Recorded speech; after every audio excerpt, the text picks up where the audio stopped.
Good morning.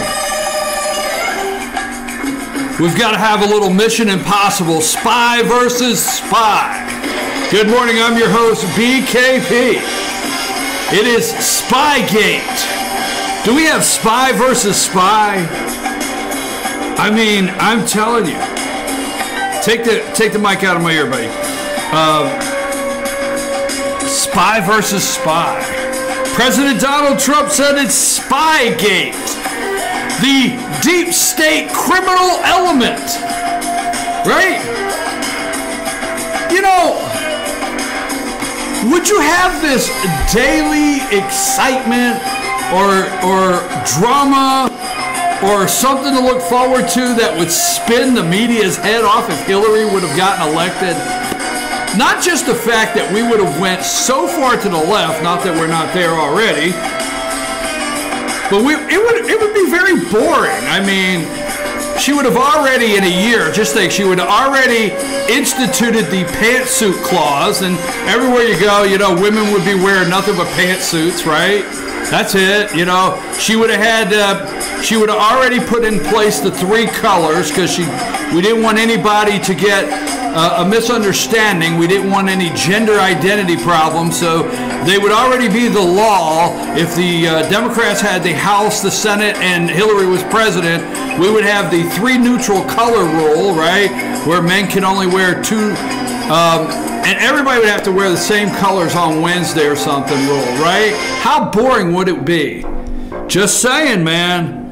Just saying. The deep state criminal element.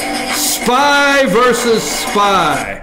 Good morning. I'm your host, BKP. We are North Georgia's only live online morning show. Good morning from the office. If you would like to contact the show, hey, you have a comment on today's subjects or the things we get into discussion today, you can always text our show, 706-889-9700, our text number there. And you can email us, chief@fetchernews.com. You can also follow us on Twitter @FetcherNews, @FetcherNews, @FYNTV. And if you'll go and subscribe to our YouTube channel, that is FYNTV Fetcher News. Anytime we're doing a live broadcast, you'll get a notification. We want to welcome Lonnie into the controls this morning. Amanda is out this morning. It is kindergarten graduation, and we're happy for her and her little kindergartner that's graduating this morning. So Amanda is enjoying that and sharing that with her son at school this morning. Lonnie is in. I know many of you have wondered where Lonnie has been. So have we. Lonnie, where have you been? I mean, like... Well, I've done a lot of sleeping since the last time. I knew the answer. I was going to actually give the options to the audience. Where do you think? And sleeping would have been A. It's like Family Feud around here. Number one answer, right? 100 people surveyed. But we're glad to have Lonnie running the controls this morning. Okay, folks, we got a lot to go over. At 8:30, we're going to be talking to Carla's Corner, and we're going to be talking about Taste of LJ. You don't want to miss that. That's at 8:30. And then 9 o'clock, we're going to go into the deep state. Okay? Do you believe there's a deep state? President Donald Trump has said there's the criminal deep state. Do you believe that? We're going to talk about that at 9 o'clock. Okay, Carla's Corner at 8:30 at 9 o'clock. First, let me talk just briefly about, you know, this is lockstep for how things continue to go. Roger Goodell, put him up there. He is the commissioner, the NFL commissioner, Roger Goodell. He is a coward. I mean, the man is a coward. The reality is the NFL lost 9% of their viewers. I think I read this morning, the NFL has lost 9% of their viewers, okay? So this guy here, it's about money. This is a billion-dollar, multi-billion-dollar operation. People are turning off the NFL. They're turning it off. They're enjoying their Sundays in a much different way, whether they're watching NASCAR or whatever. Many are going out and not sitting around watching the NFL. They're tired of these prima donna multi-millionaires with these attitudes, Black Lives Matter, whatever your reason may be. They're just tired of it. They're tired of the NFL having the no-hit rule. See, what happened yesterday is exactly what the NFL has done with all their no-hit rules and protect the quarterback and don't tackle anybody. There's no difference there. There's no difference, okay? Because the NFL owners go in and they have these major investments in these players. Now, some of these things you don't like to hear, but to these owners, these are investments. These are multi-million-dollar investments, okay? Let me just say some things you're not going to like, okay? So when you invest in something, you take care of it. You make sure you maintain the value, and you see what you can't do to have it make as much money for you as you can. And, well, they're not just objects. Reality is this is a business. Stay focused. It's a business, the NFL is. And these players are investments to these owners. So they go into these owners' meetings with Goodell, and they say, how do we protect our investment that would not sign a contract if we didn't put all these things in there and has a, 4-year, $80 million contract or whatever, and if they get hurt in 2 snaps, they get 50% of it no matter what. I mean, all this crazy. So how do we protect them? Okay? So it's still put on a show, all right? Still put on a show because the NFL on Sunday is a show, okay? So they go in and they craft these rules to try to make sure that they have the minimal amount of broken legs. And I'm not saying we should just go out there and have a NFL football league that just focuses on breaking somebody's leg. Joe Theismann, never forget that night. Never will I forget the night LT broke Joe Theismann, the Redskins' leg. It was on Monday Night Football. Anyhow, that's The Blind Side, called The Blind Side. That's where the movie came from. But that being said, they go in there and they minimize the damage to their investment. That's where all the rules are. That's what happens, okay? So that being said, the same thing has happened here with their protest. It's their investment. So if this morning you got up, look, they do everything to make sure this decision yesterday is exactly how they've handled all of their no-hit rules. NFL's boring. The American people are gravitating to Saturdays. Saturdays, they can start watching. If you're in some areas and you've got the channels or the network, on Saturdays you can start watching it somewhere around 8 o'clock in the morning if you want to. And you can watch 90-11, may I joke, 90-11 pregame shows, not just their pregame show. And you can watch 90-11 halftime shows on Saturday. And you can watch 19 college football games. They even have the backyard channel on Saturdays. Just a bunch of guys that used to play in college play it, 11 o'clock at night. I'm saying that jokingly. So a lot of Americans have gravitated to Saturdays. Lonnie, you want to say something? A lot of your Georgians have actually switched over, and instead of watching the NFL, they're watching the other football. Now that we have a team, Atlanta United, go Atlanta United, 5 stripes, baby. But it's grown by leaps and bounds. They share the same stadium. They're in Mercedes-Benz Stadium, same stadium as the Falcons. They play. I'm going to sound dumb here because, again, I've just started watching them last season when they got pushed out in the first round of the playoffs, the equivalent of the playoffs. But there's over twice as many games. The games take less time, less commercials. There's no commercial breaks except for halftime. A lot of people are switching over because it's easier to watch, it's faster to watch, and you still have a lot of the prima donnas. You go down, you fake the injury to pull the penalty, but other than that. Yeah, but okay, we have come to the understanding that a lot of this is a show, okay? But the point is with the NFL is they have gotten so over bloated, like all government protected things, And it is what they've done is, and I want to get past this, I want to move on to my second thing on the Georgia governor's race this morning. But they're so overbloated, and what they've done is no more than all of their no-hit rules and protect the quarterback. And what did he say the other day? Somebody called something. Oh yeah, Michael Williams said he's not going to go on one of those pansy bus tours, okay? So we'll call them pansy rules. We'll call Mike Williams pansy rules.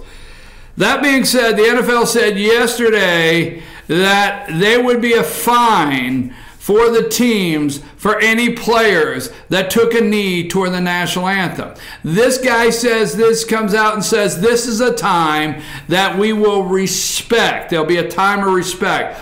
But players that do not want to participate in this patriotic moment, this all of a minute 38 seconds of their life, that do not want to participate, can stay in the locker room.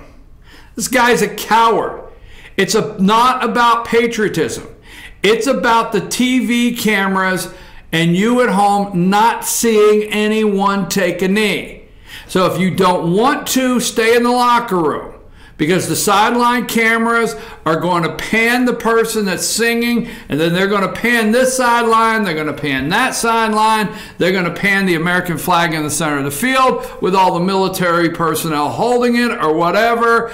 And we don't want the people at home, we want to manipulate you at home that we are right back to being red, white, and blue. We are true-blooded, red-blooded Americans. That's what we want to create, because we can't take the losses any longer, and we see a downside of this that is very scary with a 9% drop, okay, and advertisers dropping, and advertisers wanting, you don't understand, folks, advertisers want better rates.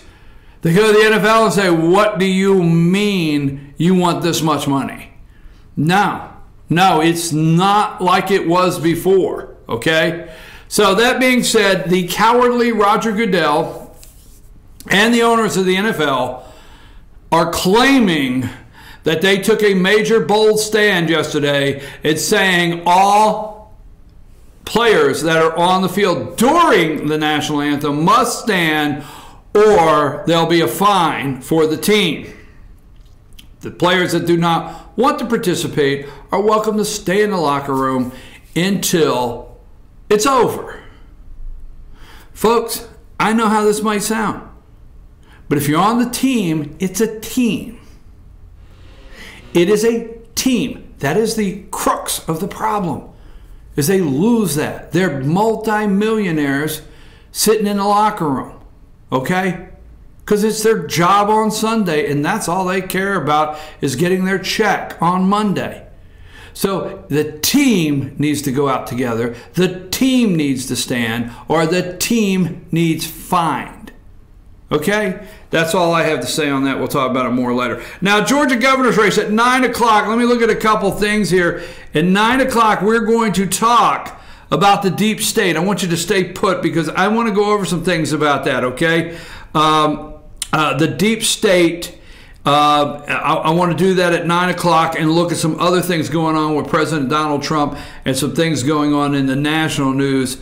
But right now, let me just say this. I enjoy sitting back and watching Republicans think the media likes them. I enjoy that. There's never a day, I said it yesterday, there's never a day, Republicans, that the media likes you. There's never a day. And I always enjoy the media bringing people to these points, okay, and then dropping them. That would be Republicans. Tuesday night, the media in Georgia and nationally and in Georgia, went to the next level, went to the next part of their plan. They're trying to divide Republicans and help unite Democrats, okay? So on Tuesday night, the media, all of the media in Georgia, I say all of the liberal media in Georgia, and all of the liberal media in the United States that is watching this race, because we have the first.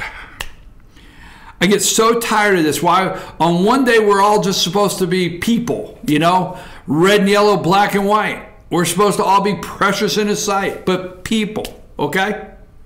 And then on the next day, we highlight something. So now, Stacey Abrams could be the first African-American female, possibly, don't know, lesbian, I'm just saying, single, okay? Rumors run rampant in politics, but could be the first major candidate, governor. We didn't hit president, okay? We didn't get Hillary Clinton as the first major. Put Stacey Abrams' picture up, please. She could be the first. See, Hillary Clinton's already endorsed her. You better pay attention to the media. Hillary has endorsed her. Bernie Sanders is behind her, okay? Elizabeth Warren. They're running so far to the left right now. This is the same woman that wanted to sandblast Stone Mountain, okay? This is her. I mean, she's as far over there as you can get. But what did they do Tuesday night? All the AJC and all of them wrote the kumbaya stories. Were united. The Democrats immediately, Stacey Evans is immediately, and all Democrats have united behind their candidate. United behind there. I mean, they are ready to go. They've got a united front. They've already sung kumbaya. They've already coalesced. They've done everything, and they're ready to go. And the media's put it out there on how they're ready and so united. The media's helping unite them. Okay? So, Hillary, we couldn't get the president, so we have the first African-American female governor possibly in the United States right there, and the media has eaten that up. Now, go to the other side. Let's go to Casey Cagle. Let's go to Brian Kemp. Look at Brian. There's Casey Cagle. There's Brian Kemp on the other side. All right. The media immediately Tuesday night started drawing all the divisions they could within the Republican Party. All of them they could. They started talking about what divides they would be. Even to the point, okay, I'll get to that in a minute, even to the point that Governor Nathan Deal has weighed in on this. And the media is prepared while the Democrats are united, and they plan to put out all these positive united stories of how they're moving forward. The media is ready for the next 9 weeks to divide Republicans in Georgia, conquer Republicans in Georgia, show you all the things that the Democrats need to run against so we will not be united. They do not want you to coalesce. Whoever is the winner, Casey Cagle or Brian Kemp, the media that night will write on July 24th, predict it now, will the Republicans coalesce behind the nominee? Will the governor support the nominee? Will they coalesce? Will the other candidates, will the voters come out, Republicans, and vote? They will write, they will detail, they will analyze every bit of this side here while they've already got the Republicans, Democrats united. Now let me say two things because I don't want to miss my break, okay? Put up a super voter there. There you go. There's super voter. Now, this will be an interesting thing to watch. I'm just giving you some things to pay attention to in this race because I want to be ahead of the curve here because I'm watching what the media does. First of all, the super voters. Let's give them a two supers, all right? The super voter will pick the nominee. Now, what do I mean by that?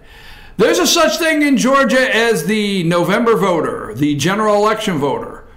Nationally, there's the every 4-year voter, president.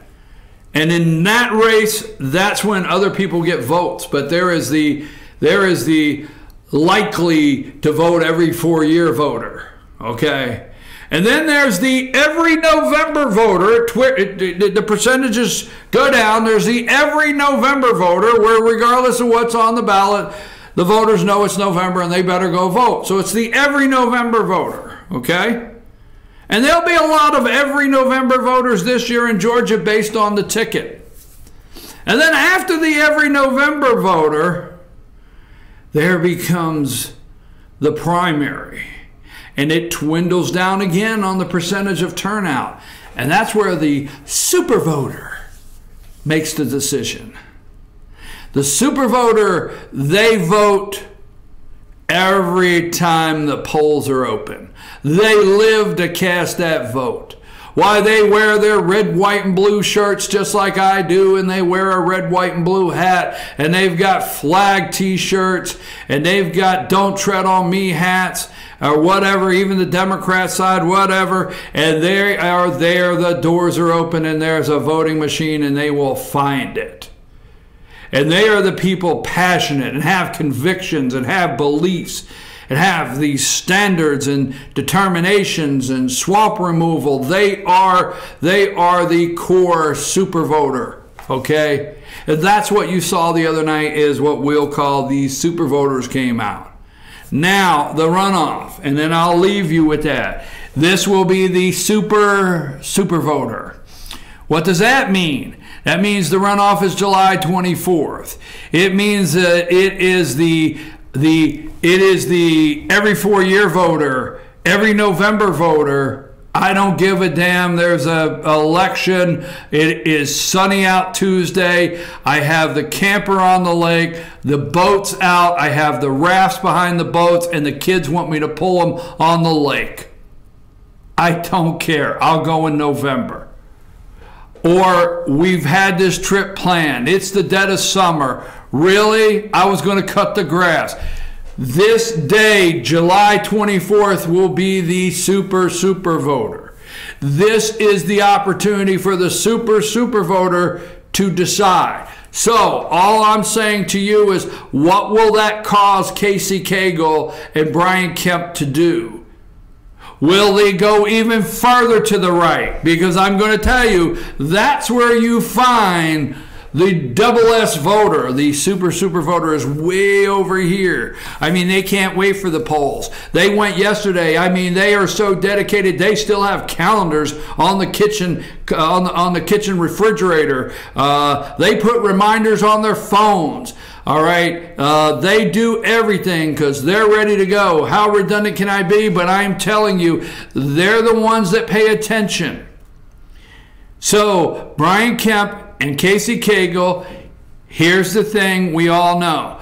You win a runoff by being the candidate that can get your voters back to the polls. Now, the interesting thing is Brian Kemp has to get some of Hunter Hills, and he has to get some of Clay Tippins, and he has to get some of Michael Williams. He's got to get them back to the polls for him. Casey Cagle, more or less, needs to get some of the others back, but he needs to focus on his. He needs to get his 39% back to the poll. So Cagle's got a little better situation here, because if Cagle gets his 39%, if 38% voted for Cagle, and Cagle even comes up getting 37% of his voters back, and reminds them, please come back and vote again to me, wherever you may be, okay? Then he could win. Brian Kemp's got to get his 25 back, all of them and some. But it can be done because a lot of the Williams, Tippins, and Hunter Hill voters are super voters, and they'll go back. So I'm just saying this, how far to the right?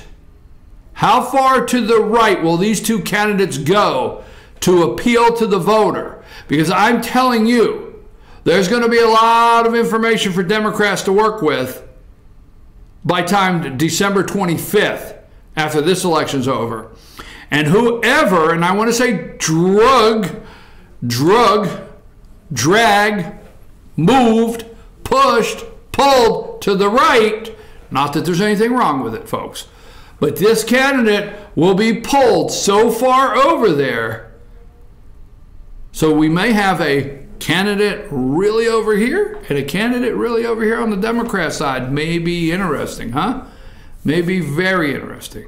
Okay, last but not least,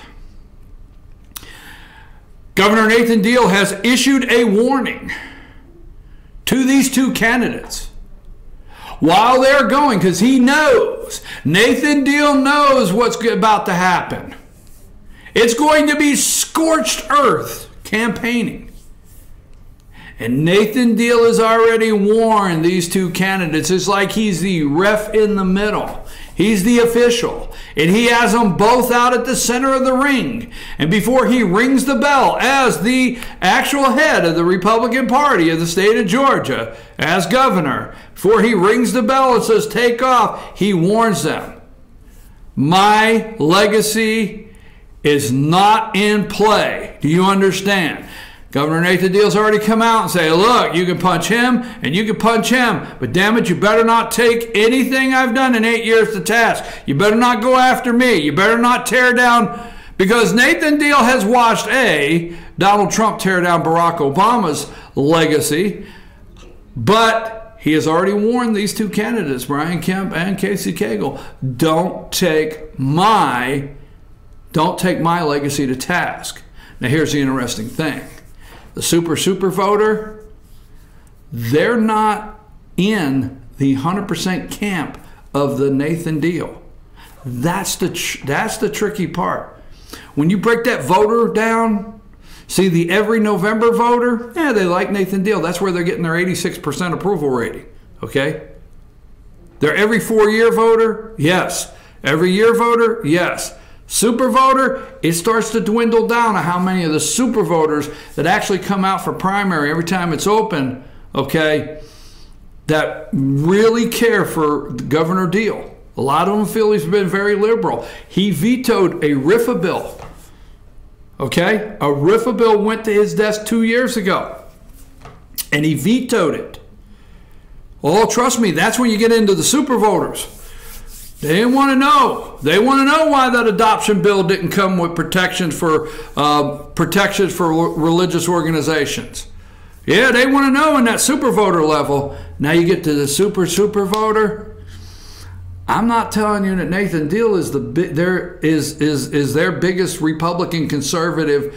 They just don't see it quite that way in the SS. Wow, how did that sound? That didn't sound right, did it? The super voters. I didn't mean SS. Okay, sorry. Super voters, they don't see Nathan Deal that way. Just my opinion. But that's why he's already put out the warning. When you go after these hardcore super voters, you better be careful and not throw me under the bus. I'm your host, BKP. It is time for Carla's Corner right after this, and at 9 o'clock, the criminal deep state, as the president calls it, will work on that. You don't want to miss that. We're going to have some fun. All right, Lottie, take us a break. Let's get ready for Carla's Corner.